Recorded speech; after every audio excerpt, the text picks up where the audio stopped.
Every year, thousands of people are told there's no explanation for their health concerns and no way to fix them. They feel frustrated, undermined, and lost. I know because that was me before I figured out the actual causes and reclaimed my health. Now, I help others do the same. I'm Ina Toppler, and this is Health Mystery Solved.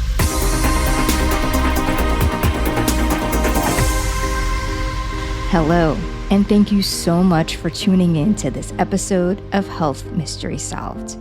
I am especially excited today because this is my 100th episode. Woohoo! And I am here because of you.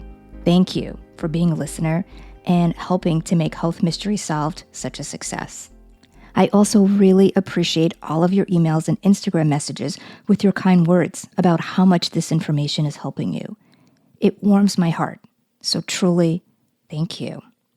And by the way, if you enjoy the show and have not had a chance to leave a review on iTunes, will you? I would so appreciate it. You just scroll down and click rate and review. It's that simple. And those reviews really help the show so that it is shown to more people that can really use the help. I was thinking a lot about the topic for today's show to commemorate this milestone. And since the idea for this show came about when I was doing the Overcoming Hashimoto Summit, and I know that so many of you have thyroid issues as well as Hashimoto's. And being that Hashimoto's is a topic that is so near and dear to my own heart, it ended up being a pretty easy decision. Hashimoto's is something that is complex and way less understood mainstream than people realize. If I had $1 for every time someone asked me if their specific symptom is because of Hashimoto's, I hear things like, I'm always tired. Is that due to my Hashimoto's? Or I have anxiety, or I have GI issues, or my hair is falling out, or I can't get pregnant, or I can't seem to think straight, I can't remember things, or I have a weird rash, or this weird thing that my eyes do. Is this because of Hashimoto's? If you have Hashimoto's, then you have probably also experienced some, or maybe even all of these frustrating symptoms. Why are there so many different symptoms? So to understand this question better, it is important to first know that Hashimoto's is not a thyroid disease, but an autoimmune disease. Here, your immune system is actually attacking your thyroid because it thinks that your thyroid is not your friend. What is very important to remember here is that the tissue that's being attacked is not actually at fault. So in Hashimoto's, it's not the thyroid's fault that it's being attacked. The issue is that the immune system got confused and lost track of what's good and what's bad. Another important fact is that thyroid is actually not the only organ that's affected in Hashimoto's. This may come as a bit of a surprise because it's not widely discussed, but it's true. Believe it or not, Hashimoto's is actually more of a systemic autoimmune disease. Hashimoto's is diagnosed by having positive thyroid antibodies. And for those who are not familiar, there are two antibodies called the thyroid peroxidase and the thyroglobulin antibodies. These antibodies are made when there's an attack on the thyroid peroxidase or thyroglobulin by your immune system. However, what you may not know is that when you have these antibodies and there's an immune activation, they can actually cross-react with other tissues, such as your brain or your gut. This is just one of the reasons why so many people can experience brain fog, concentration, or memory issues, and various digestive issues. It's not just in your head, I promise. What you feel is very real, even if your thyroid numbers may look quote-unquote normal. The reason that so many people suffer with so many symptoms is because, unfortunately, they're not being properly supported. Conventionally, the typical treatment for autoimmunity is just to suppress the immune system because the thought is that if the immune system is overreacting, then let's just bring it down so it can't overreact. It sort of makes sense, right? But on the other hand, we kind of need our immune system. We need it to fight our daily battles with infections and the different things that we come in contact with. So if we just suppress the immune system, we're going to be more prone to getting these infections and even other diseases like cancer because the immune system isn't properly watching out for them. Another conventional approach is to just do nothing. This is what I was told 20 years ago when I was first diagnosed with Hashimoto's, and I can't tell you how many people have said that they were told the same. Doctors told me that yes, you have Hashimoto's, but your thyroid function is just fine, so there's nothing to do. They recommended that I waited and watched, and eventually, when my thyroid would be destroyed by the Hashimoto's, they would put me on medicine, and I will likely need to take it forever. What? On what planet does that make sense? Why would I just sit here and wait for my thyroid to get destroyed and do absolutely nothing about it? It did not make sense to me at all. The more integrative approach is actually to figure out why the immune system got confused in the first place and address each one of those things to basically then unconfuse it, while also supporting the thyroid itself if that's needed. So in order to truly support Hashimoto's, the approach needs to be comprehensive. And when it's not, the person is not being properly supported. With that said, I want to share the top 5 mistakes that I see when speaking and working with people that have Hashimoto's so that you are aware and won't make these same mistakes. Hashimoto's mistake number 1, and that is only focusing on thyroid and not supporting the immune system. So often, people are told that they have Hashimoto's and are given thyroid medication. While in some cases, the medication is important and they do need it, and I'm not against thyroid medication when the thyroid cannot produce enough hormones, but you need to get to the bottom of why the immune system got confused. Otherwise, the thyroid is just going to continue to get attacked more and more and more, and then more of it is going to get destroyed. Back in episode 32, Solving the Autoimmune Puzzle, I explained the immune system connection in Hashimoto's and other autoimmune diseases as well. So if you missed that one, please check out that episode. And there I mentioned that if you have one autoimmune disease, you're more likely to get others. Actually, it's been researched that it could be up to 8 different autoimmune diseases in someone's lifetime. And I'm not saying this to scare you in any way, though. And if you've been following my work, you probably know that my whole point and mission is to never scare anyone, but actually the opposite, to show people that there are so many answers out there and all of the different things that we can do. The reason that I'm telling you this is because those issues come from the immune system and not the actual organ that is being attacked. So in a more functional approach, our goal is to always figure out why things are happening so that we can get to the bottom of it and fix it from the inside out. In order to get to the root of Hashimoto's, and to be honest, it's not just Hashimoto's, but really any autoimmune disease, we have to see what got the immune system confused in the first place. And I call this looking at immune triggers. While, of course, there are many, many different triggers, and they do vary from person to person, they can be grouped into 4 categories. And that is foods, stress, toxins, and infections. And so for foods, a lot of people that have Hashimoto's also have the celiac genotypes, which is why gluten tends to be a big issue. Not for everyone, but for many people with Hashimoto's. But also, there are other foods that we could be sensitive to or the body may not tolerate. All of these things can create inflammation and cause the immune system to get confused. Toxins also play a big role, and toxins can be toxins from our food, from our environment, our household products. There's so many different chemicals that we're all exposed to.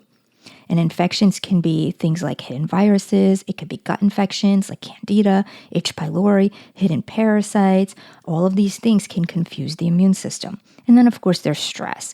And I talk about this a lot on the show because stress is, of course, all of the emotional stressors. So it's the everyday life that we're faced with.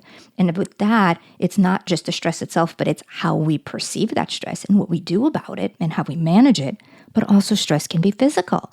So it's things like not balancing your meals or maybe skipping too many meals. That creates blood sugar issues, big stress on the body. Having infection and toxins can also be physical stressors.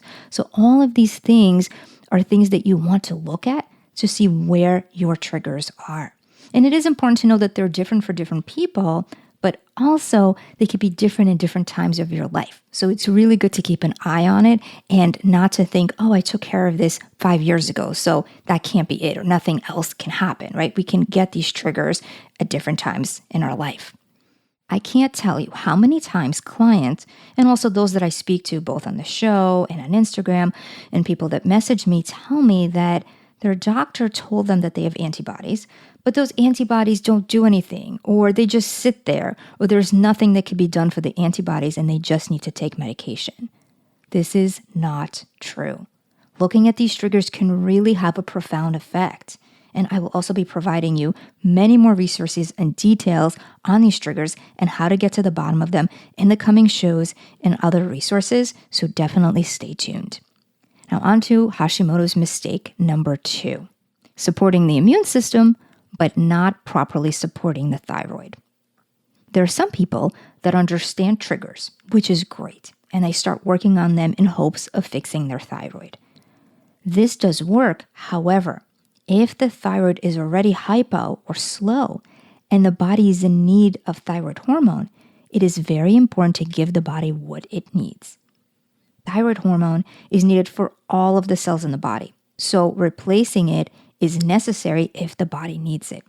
While I always try to use natural means when possible, and typically try and avoid medication if it's possible, and still of course believe that doing things naturally is better, I have learned over the last 15 years that since thyroid hormone is needed for everything in the body, not getting it can really harm our body and negatively affect many of our organs. You need thyroid hormone for your metabolism. It also affects how you control your blood sugar, which is a huge key to health. You need it for energy. And thyroid hormone affects how you create energy and regulate your temperature, as well as how well your mitochondria, which are the little batteries of your cells, are working. So when it comes to weight management and energy, these are the biggies of how thyroid affects it. Without thyroid hormone, you can't have good muscle tone, and your bones are dependent on it, so you need thyroid hormone to build and maintain strong bones. You also need thyroid hormone for all of your membranes. Did you know that there's a membrane that surrounds the brain, and if you don't have enough thyroid hormone and it's not supported, it can become leaky, and then toxins and other things that don't belong can cross through it and get into the brain. Yikes. There's also a membrane in the gut, and when there's not enough thyroid hormone, there would be more risk for leaks and subsequent digestive issues. Now, thyroid hormone also helps to balance inflammation and to make antioxidants, which are the protective nutrients, and these antioxidants are needed for all of our cells, including the brain. So with less thyroid hormone, we then see more inflammation. We would then also have more of what we call free radicals. And those are compounds that can actually destroy your cells, and your cells don't like them. Now you need antioxidants to buffer these free radicals. This can create brain fog, concentration, and memory issues. And it also can make it harder for you to pick up new information and learn new things because brain function can be affected by this. And if you ever felt like you can't seem to remember things or learn something new as easily as before, this could be why. Since you need thyroid hormone for your antioxidants, your immune system can also be impacted due to low antioxidants. Without enough antioxidants, the immune system can become more confused or dysregulated, which can lead to more infections and then even more autoimmunity. So if you already have Hashimoto's or any other autoimmune disease, it can make it worse. So then it can become this vicious cycle of more autoimmune attack, which destroys the thyroid, creating less thyroid hormone, which is very needed to then help balance the immune system in the first place. You see how everything is connected?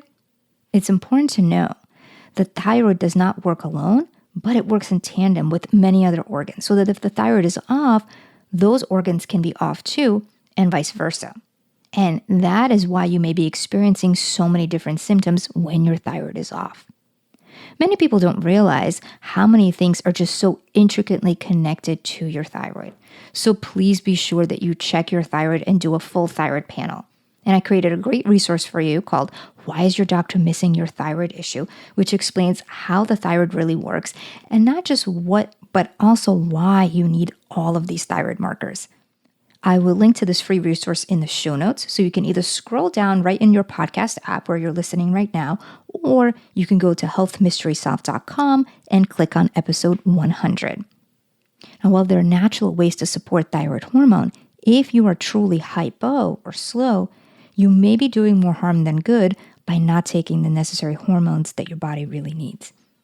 I actually was in that place myself about 10, maybe 11 years ago. I refused to take thyroid medication because at that point I felt everything that was prescription was bad and everything natural was good. And I worked at it and worked at it and worked at it and tried. And at that point, my Hashimoto's had already progressed and my thyroid was slow. And it literally felt like I was just working uphill. It was like I was going through my day in ski boots. Everything I did just took longer. And then I was working on healing my leaky gut and working on candida and parasites and liver detox. But all of those things were harder to do because I didn't have enough thyroid hormone. Once I realized all that and went on just a tiny little bit of thyroid hormone, that's all I needed. It made such a difference. And then I was able to lower my inflammation and actually get to the bottom of why all of this was happening. And again, I'm not saying everyone needs thyroid medication by any means. But what I'm saying here is that please look at your thyroid. And if it is truly slow, a little bit of medication is probably needed for you. And it's okay because you can look at it as something that's just replacing the necessary hormone that your body may not be able to make. I hope this makes sense. Now, for Hashimoto's mistake number 3, that is not personalizing your thyroid support. Now, thyroid is not a one-size-fits-all approach. I'm going to say this again so it really sinks in. And if you're multitasking, please come back to me. Thyroid is not a one-size-fits-all approach. There are actually different types of slow thyroid. I call them thyroid types. Now, when looking at thyroid, we have high TSH, and that's very typical, but it's only one of the thyroid types. Your thyroid then makes T4. That T4 has to convert into T3. That T3 then has to get to the cells, and then it has to get absorbed. So if there are breaks in any of those pathways, the support would need to be customized to that. Now, many people with thyroid issues take Synthroid, and that may be okay. But Synthroid is only T4. But what if you're not converting? What if you're not making enough T3? Now, in some cases, natural things like supporting the liver and the gut can help with conversion. But in some cases, the autoimmune attack can actually happen in the place where conversion takes place. And then the person may need extra T3. Now, that can come in both synthetic or natural forms, like the bovine desiccated thyroid, like say Armour or Westheroid. But some people can be more sensitive to it. In my experience, when I took those, I noticed my antibodies went up. And while that's not that common, it does happen because in some cases of Hashimoto's, the body sees those quote unquote natural medicines kind of like your own thyroid and attacks them. We are all different. And so knowing your thyroid type and what your body needs is really key. And many more resources on that will be coming your way very soon. The same goes for the Hashimoto's triggers. There are many triggers, and there are some general ones that are not great for anyone. So things like plastics, BPA, for example, and other chemicals. And then gluten is another one that's a big trigger for so many because, as I mentioned earlier, so many people with Hashimoto's have the celiac genotypes, which is the DQ2 and DQ8. And we talk much more about that back in episode 9, where I interviewed Dr. Peter Osborne. So if you missed that, please do check it out. But gluten is just one food. You can have other food sensitivities. We are all different. Also, while infections play a role, and we talked about Epstein-Barr being one factor, not everyone has it, right? So not everyone needs an Epstein-Barr cleanse or even a gut cleanse. Plus, when you're cleansing the gut, we have different types of bugs, right? Some people have candida, some have bacteria, some have SIBO, some have H. pylori, some have parasites, whether it's plasto, whether it's cryptosporidium. There are many different kinds, and so the same gut cleanse won't work as well for everyone. So it is really helpful to find out what is going on with you specifically so that you can tailor the support to you as much as you possibly can. Now, Hashimoto's mistake number 4 is doing nothing if your thyroid function is okay. The reason why so many people have issues is that most doctors are not doing anything for Hashimoto's unless thyroid hormones are actually off. I'm not sure if you know, but thyroid destruction can be going on for a while, months, even years before thyroid levels may show it. There can be inflammation both in the thyroid and all over the body when you have Hashimoto's, which can cause many different symptoms, but thyroid function may remain intact for a little while. This is one of the reasons why so many people are dismissed, misunderstood, they're ignored when they say that they're not feeling well, yet their thyroid is fine, and doctors tell them there's nothing going on, you're okay. And the reason is because there is inflammation, and that inflammation needs to be supported. So looking at immune triggers is key. And if you know you have Hashimoto's, don't wait for your thyroid to get destroyed. Start balancing your immune system now. And you can start small. Work on diet. Look at food sensitivities. If you can't afford a test, maybe try a gluten-free diet to start. Or you can start going a little bit further. You could try paleo. You can also look at chemicals in your home and your surroundings. Be mindful of your stress. So even if you don't have a doctor that can run functional medicine tests, you can still do a ton on your own to start to balance your immune system right away. And then this brings me to Hashimoto's mistake number 5. And that is not testing thyroid hormone enough. We know that in Hashimoto's, the thyroid is being attacked by the immune system, but how much it's attacked and how strong the attack is actually going to vary. For some, the attack is mild, and if we can keep the immune system balanced, it will hopefully not accelerate too much. But for others, the attack can be more severe and destruction can happen quicker. Now, there's something that we call a Hashimoto's flare-up, which is where the thyroid gets an even more attacked due to an immune trigger like a sudden stress or a toxin, or even something like a big hormone change. And that severe attack in a short period of time causes the thyroid to get extra inflamed. The thyroid normally stores a bit of thyroid hormones, and during this attack, the thyroid can spill all of its hormones. This creates more hormones in the bloodstream and a low TSH. And then the thyroid has to get back online, so to speak, to produce more, and often becomes hypo immediately after that. For some, this can happen here and there. I've actually had it happen twice. The first time was when we bought our first home and literally had to redo everything in a short period of time. And the second was postpartum after I had my son, Jake. The first time it happened, it was extremely confusing. I had no idea what was happening to me. Everything was up and down, and doctors were not educating me on what was going on. This was a while ago. I didn't know all of this back then. I knew right away what was happening the second time around. And as it was happening, I knew that's what it was, and I supported it immediately, unlike the first time, because I knew what was happening. Now, for some people, this can happen much more often. Things like constant stress or even hormone fluctuations with your menstrual cycle can cause the TSH to go up and down and up and down. And this, of course, can come with its own set of symptoms. Since we need thyroid hormone for all of our cells, as we've mentioned earlier, it is important to test frequently enough to see where you are and if and when support is needed. Some people only test TSH and other thyroid labs once a year, or even less frequently, and they may be missing the flare-ups and times where support is needed. I personally test my thyroid every 3 months, but if you're someone that has unrelenting symptoms and have noticed that your TSH has fluctuated in the past, testing every quarter or even more often at first as you're calming down the immune system is going to be very, very helpful. I can't tell you how often I see people make these mistakes, and I wanted to share them so that you know and you can be aware of these. There really is something you can do. And if you need more support, I'm working on a resource that will shed a lot more light. I know I've mentioned this before. In fact, I think it has been over 2 years since I first mentioned it here, but I have been working on a thyroid and Hashimoto's course that is actually personalized. Well, it's almost done, and it will finally be coming out late fall. I was actually planning to launch the course last year, but I truly think that things happen for a reason, and I'm so glad that they worked out this way. My first iteration of the course was when I was pregnant with my daughter Juliet, who is almost 1 now.